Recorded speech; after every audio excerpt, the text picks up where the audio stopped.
Assalamualaikum warahmatullahi wabarakatuh. Santri-santrinya tadi salamnya kelihatannya kurang menggema. Saya ingin ulangi sekali lagi. Assalamualaikum warahmatullahi wabarakatuh.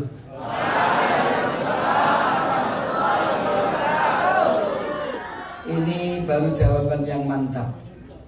Tapi Rasulullah pernah bersabda, Innallaha witrun yuhibbul witron.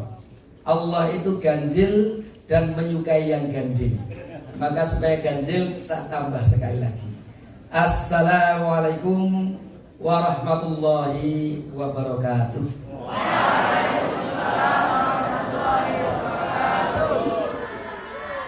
Alhamdulillah.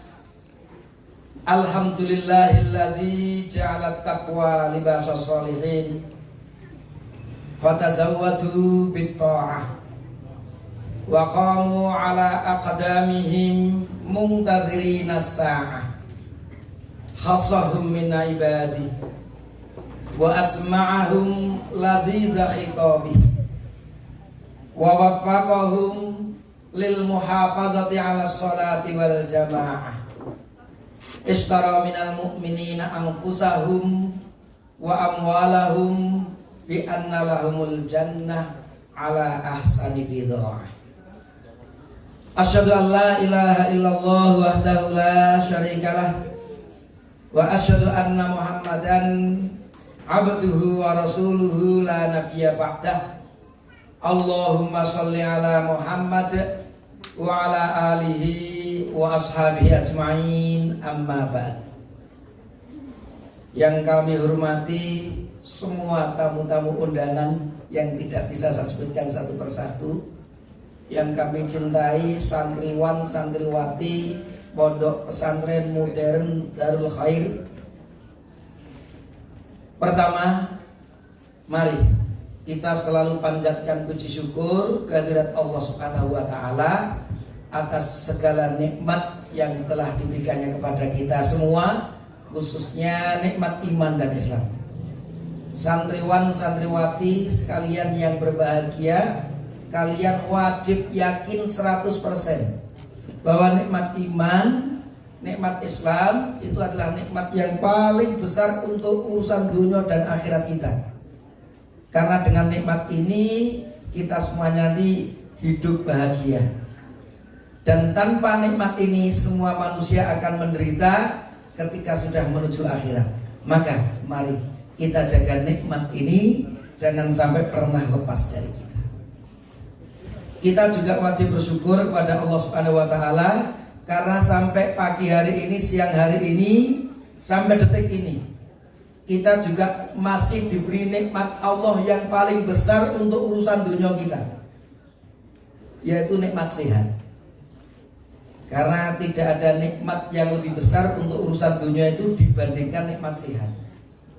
Dengan sehat, semua kenikmatan dunia bisa kita nikmati. Tapi kalau kita tidak punya sehat, selesai sudah. Coba adik-adik bayangkan, kita punya mobil yang mewah, punya istana yang makrong-makrong, punya harta yang tersimpan, dan gitu ya. Semuanya kita miliki, tapi kita ada di UGD. Kondisinya koma, itu semua nikmat dunia habis, itu nggak ada yang bisa. Tapi dengan sehat kita sumuk panas itu juga harus disyukuri, berarti kalian sehat. Kalau seperti ini kok kademen lah, ini demam, ini jangan-jangan kena COVID nanti malam. Ini kalian bersyukur karena kemeringat, itu menunjukkan bahwa kalian dalam keadaan sehat walafiat, dan ini nikmat yang terbesar. Mari kita juga gunakan nikmat ini, mumpung kita sehat. Mumpung kita masih muda, kita gunakan kesempatan dan nikmat sehat ini untuk terus mengumpulkan pahala dari Allah Subhanahu wa taala. Apalagi kalau kita mendengar beberapa hari belakangan ya, sebagian saudara kita ada yang terkena musibah di daerah Lumajang, itu Gunung Semeru. Tim kita ya, saya kira dari Ngelipar pun juga sudah ke sana. Tim kita juga sudah ke sana, alhamdulillah ikut membantu ya semampu kami. Mudah-mudahan semuanya akan mendapatkan keringanan dan diringankan oleh Allah Subhanahu wa Ta'ala. Saya dengar juga di Makassar pun juga ya, berita yang terakhir juga, mudah-mudahan apa itu musibah-musibah yang ada ini peringatan dari Allah sekaligus ujian bagi kita. Mudah-mudahan kita semakin mendekat kepada Allah Subhanahu wa Ta'ala. Hadirun hadirat sekalian yang berbahagia, tadi saya pondok saya kesebut sama Ustadz Arif juga dari Pondok Imam Suhodo. Mengapa saya sebutkan di sini? Karena ada kaitannya dengan Jogja. Jadi Pondok Pesantren Imam Suhodo itu mana kaitannya dengan Jogja? Ada. Imam Suhodo itu kiai, salah satu gurunya Pakubuwono keempat. Jadi salah satu gurunya Pakubuwono keempat Kasunanan Surakarta itu adalah Kiai Imam Suhodo, dan beliau diberi babat alas. Maka kampung saya itu kampung Wonorejo, dulu Wono saiki Rejo. Jadi dulu Halutan, sekarang Rejo, Wonorejo. Itu yang babat alas Kiai Imam Suhodo. Maka pesantren kita pun juga dinamai dengan pesantren Imam Suhodo. Lalu apa hubungannya dengan Jogja?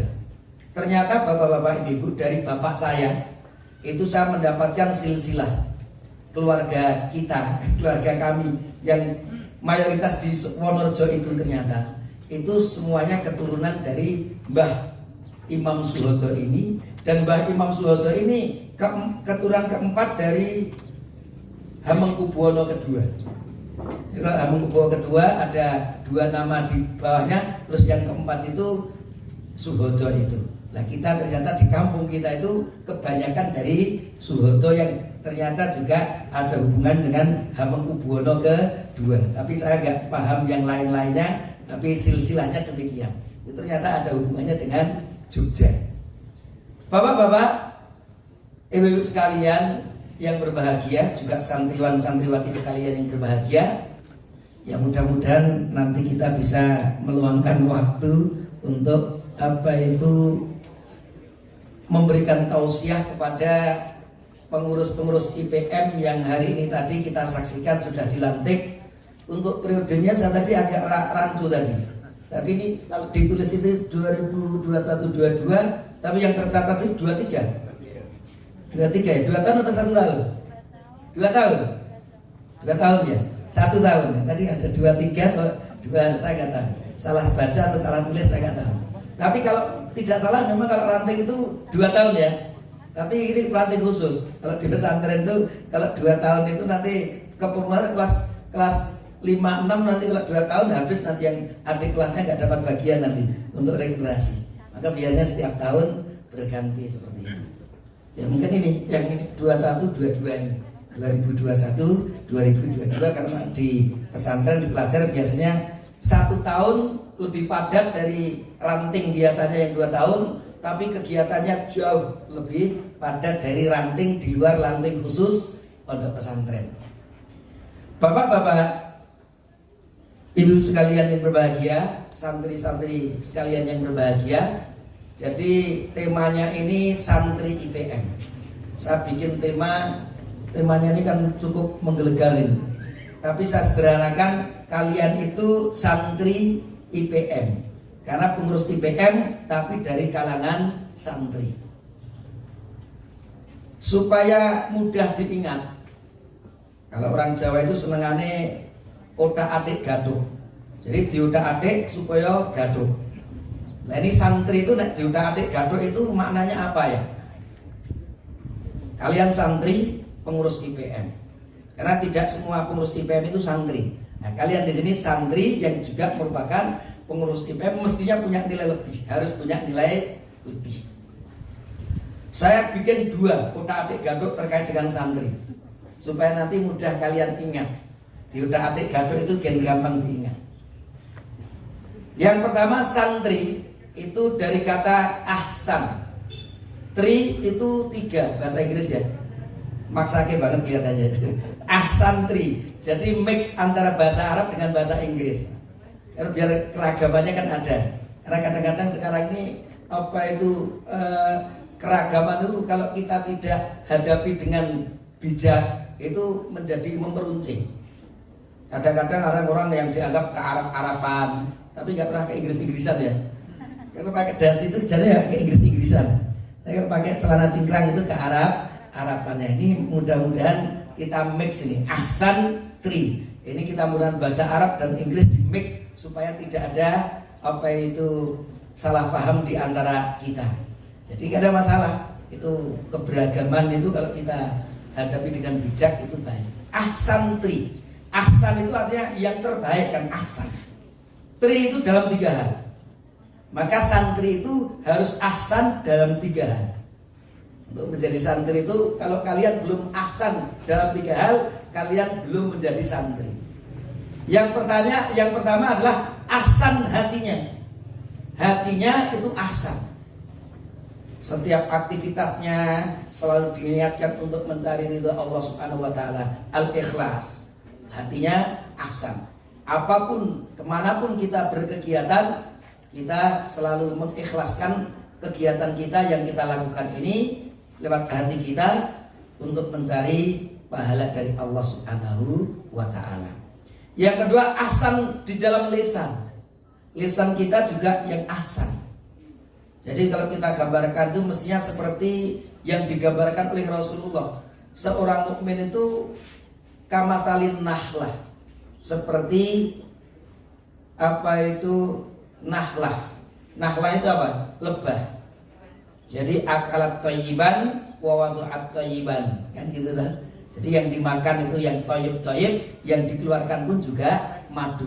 Yang dikeluarkan lisannya yang keluar itu harus madu. Kita jangan mengeluarkan racun, jangan mengeluarkan kotoran. Karena banyak sekali anak-anak muda sekarang yang ucapannya itu yang keluar kotoran-kotoran. Nauzubillahi min dzalik. Tapi santri khususnya di sini mestinya yang keluar dari mulutnya itu bukan kotoran tapi madu, seperti yang dikeluarkan oleh lebah. Maka dalam berucap harus menjaga. Ini diridhai enggak ini oleh Allah? Ini hoax atau tidak ini? Ini benar atau tidak? Itu harus benar-benar kita memiliki ahsan di dalam lisan kita. Yang ketiga, ahsan dalam perbuatan. Jadi ahsan di dalam perbuatan kita. Perbuatan yang kita lakukan itu selalu memberikan kemanfaatan, bukan merusak. Nah, ini mestinya ahsan tri itu kita memiliki 3 ahsan itu tadi.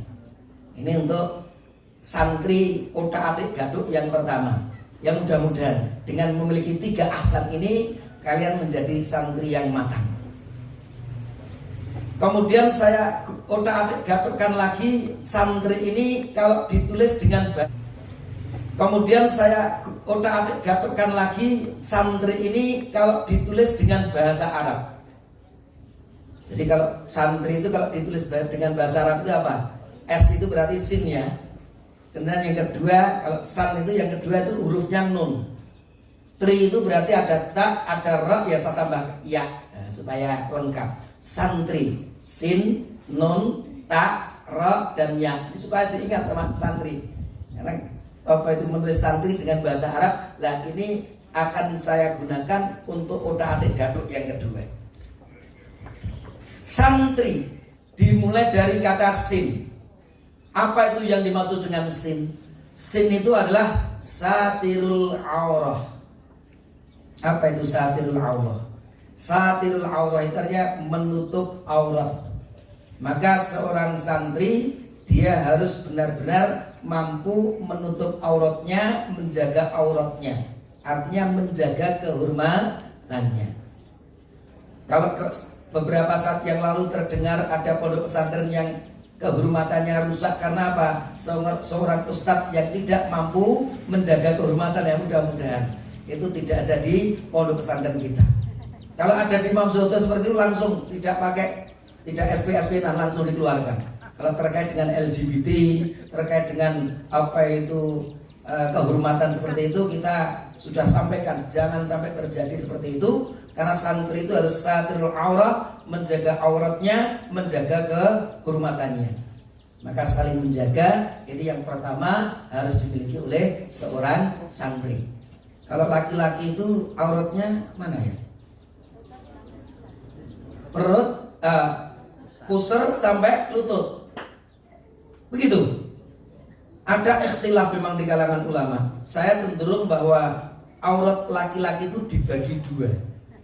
Kalau waktu sholat itu antara pusar sampai lutut. Tapi kalau di luar sholat itu sebagian paha kelihatan tidak apa-apa. Mengapa? Menariknya begini. Suatu saat ketika Rasulullah Shallallahu Alaihi Wasallam itu sedang bersama dengan para sahabat, masuklah sahabat Abu Bakar As-Siddiq, mengucapkan salam, dijawab Rasul, waalaikumsalam, duduk. Datang lagi sahabat yang lain, Umar bin Khattab, assalamualaikum wahai Rasul, dijawab oleh Rasul, waalaikumsalam.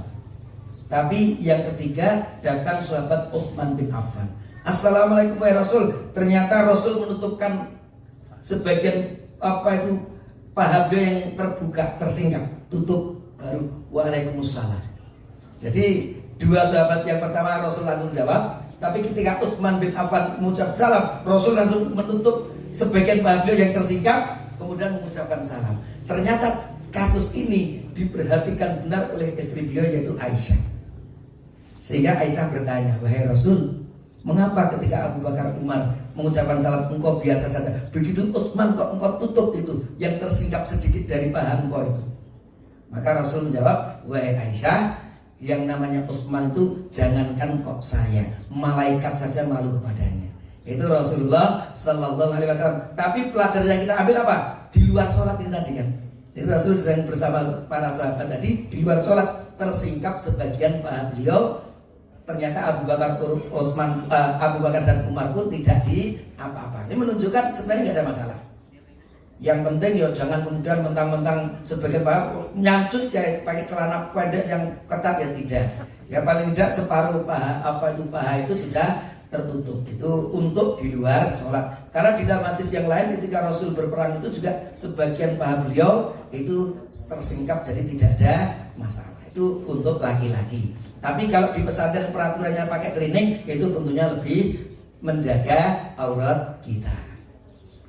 Kemudian kalau wanita jelas, kalau di Muhammadiyah kita memahami aurat wanita itu selain wajah dan telapak tangan. Jadi wajah ini bukan bagian aurat dan telapak tangan ini juga bukan bagian dari aurat. Nah, selain itu dijaga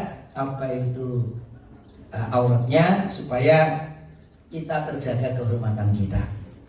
Jadi santri itu naibul ulama.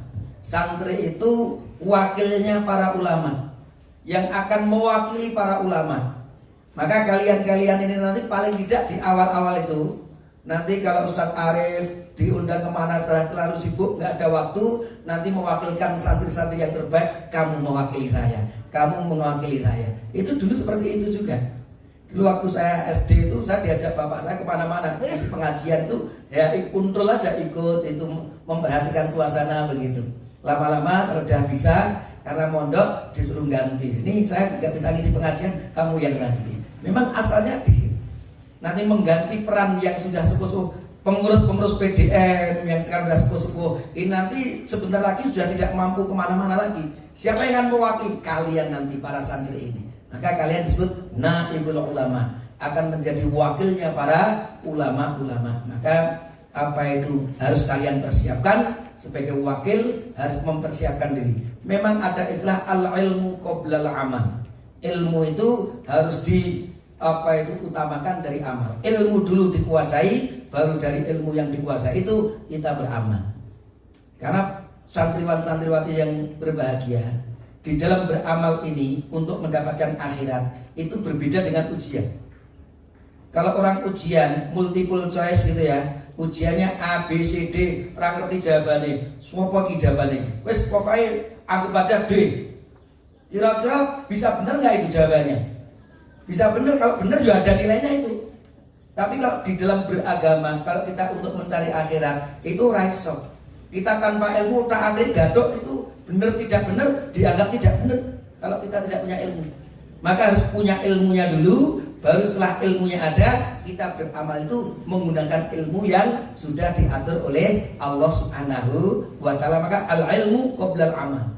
Maka kalau kalian perhatikan, Allah ketika memerintahkan Nabi Muhammad untuk mendakwahkan Islam itu kepada umat, ayat yang pertama turun bukan aqimus sholat, tapi iqra.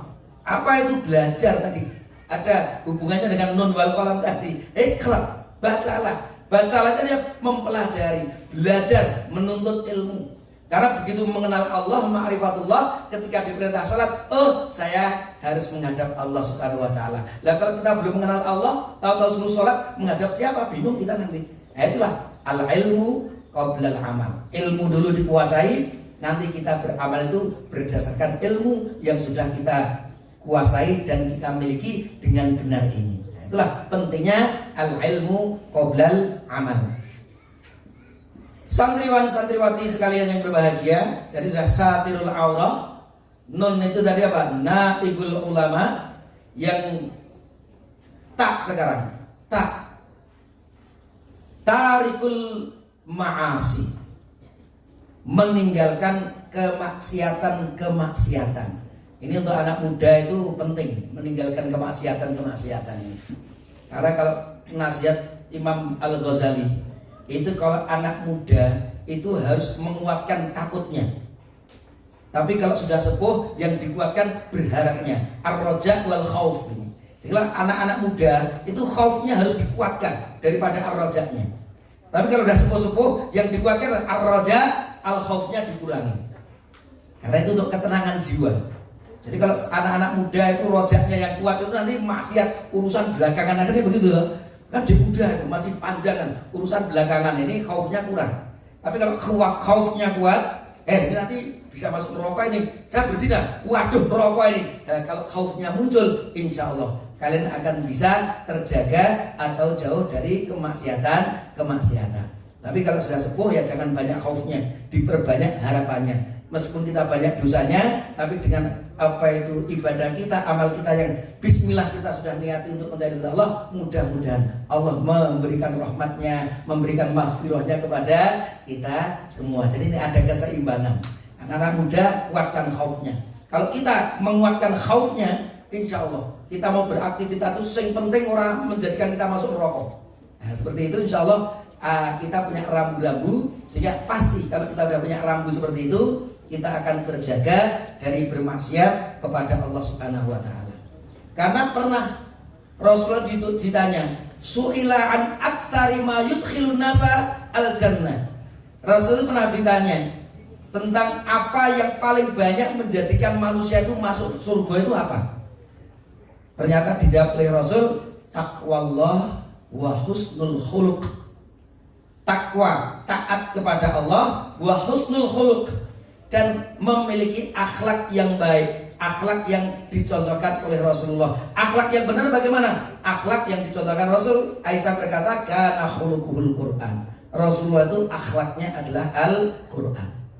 Makanya kadang-kadang santriwan-santriwati sekalian yang berbahagia, ada istilah kan, apa itu, ada moral, ada etika, ada akhlak. Ini bedanya apa ya? Moral, ada etika, ada akhlak. Menarik. Memang untuk membedakan ketiganya itu agak rumit. Tapi ketika saya membaca beberapa literatur, saya cukup tertarik dengan membedakan ketiganya itu dari sumbernya. Jadi membedakan apa itu moral, etika, atau akhlak itu dari sumbernya. Jadi kalau moral itu sumbernya adalah nilai-nilai masyarakat setempat. Itu moral. Jadi moral itu sumbernya apa? Nilai-nilai masyarakat setempat. Jadi kalau orang Jogja di sini ke pantai itu ya, mana ini? Pantainya banyak sekali itu. Ke Parangtritis gitu ya. Itu kalau nanti pakai hanya celana pendek itu yang cewek itu ya, itu dianggap apa itu wanita bermoral nggak itu? Gila nih tenangnya gitu loh. Umpamanya ibu-ibu mbak-mbak ke pantai itu hanya pakai apa itu baju renang itu loh. Itu kan gila nih itu. Tapi kalau di Eropa nggak apa-apa, itu biasa saja itu. Karena di sana standar moralnya berbeda. Jadi masyarakat itu menganggap itu biasa. Tapi kita orang biasa itu. Standarnya standar masyarakat setempat. Maka orang timur dengan orang barat itu, masyarakat timur barat itu beda dalam standar moral, itu kadang-kadang berbeda. Kalau etika itu sumbernya adalah logika, akal. Jadi logika atau akal, nah, itu etika. Maka etika ini agak seragam ini karena logika. Tapi etika ini di atas hukum. Artinya orang yang melanggar etika belum tentu melanggar hukum. Tapi kalau orang melanggar hukum pasti dia melanggar etika. Maka di dunia kerja itu ada kode etik. Nah, karena kode etik ini belum tentu dia melanggar hukum. Tapi kalau hukumnya dilanggar, pasti etikanya dilanggar. Tapi kalau etikanya dilanggar, meskipun belum melanggar hukum. Jadi kalau ada pemimpin, anak-anak itu jadi neng didi, mungkin secara hukum nggak ada masalah.